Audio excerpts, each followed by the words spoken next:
প্রতিনিয়ত উন্নতির শিখর ছোঁয়া এ বিশ্বের সবচেয়ে বড় অবদান প্রযুক্তির। আর এই প্রযুক্তির সবচেয়ে বড় সংস্করণ হিসেবে সামনে এসেছে এআই প্রযুক্তি, যা তৈরি করা হয়েছে মানুষের কাজে বিশেষজ্ঞদের মতো সাহায্য করে মানব জাতিকে আরও উন্নত বিশ্ব তৈরি করার জন্য। কিন্তু সাহায্য করার বদলে এই কৃত্রিম বুদ্ধিমত্তা ধ্বংস করতে পারে মানব জাতিকেই। বিস্তারিত জানাচ্ছেন শিহাব ইসলাম। এআই এর জন্মলগ্ন হিসেবে ধরা হয় ১৯৫০-এর দশককে, কিন্তু এআই কোনো একক আবিষ্কার নয়। এটি ধীরে ধীরে বিভিন্ন প্রযুক্তি এবং অ্যাপ্লিকেশনের মাধ্যমে আমাদের জীবনে প্রবেশ করেছে। ধীরে ধীরে আমাদের দৈনন্দিন জীবনে কৃত্রিম বুদ্ধিমত্তা বা এআই প্রযুক্তি বড়ই গুরুত্বপূর্ণ হয়ে উঠছে। যেখানে একদিকে এআই আমাদের জীবনকে সহজ করছে, সেখানে অন্যদিকে এআই প্রযুক্তির ভবিষ্যৎ নিয়ে শুরু হয়েছে উদ্বেগ। অনেক বিশেষজ্ঞই বিশ্বাস করেন কৃত্রিম বুদ্ধিমত্তা ভবিষ্যতে মানুষের চেয়ে অনেক স্মার্ট হয়ে উঠতে পারে, যা মানব সভ্যতার জন্য এক বড় ঝুঁকি তৈরি হতে পারে। বিশ্বমানের থার্মিক্স রড, সালাম স্টিল থার্মিক্স, দেশের একমাত্র থার্মিক্স রড।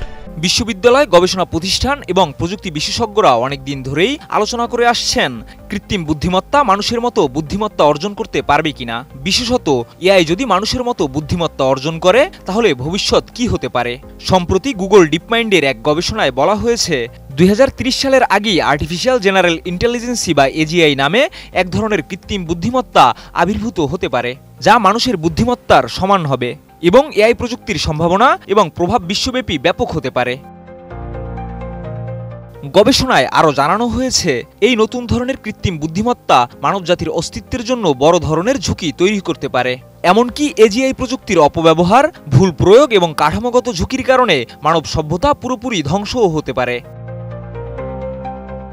ডিপমাইন্ডের প্রধান নির্বাহী কর্মকর্তা ডেমিস হাসাবিস সম্প্রতি এক সাক্ষাৎকারে বলেছেন, এজিআই প্রযুক্তির প্রভাব আমরা আগামী ৫ থেকে ১০ বছরের মধ্যে অনুভব করতে পারব এবং এআই প্রযুক্তির সঠিক তত্ত্বাবধানে বিশ্বব্যাপী সতর্কতা ও পর্যবেক্ষণ ব্যবস্থা দরকার।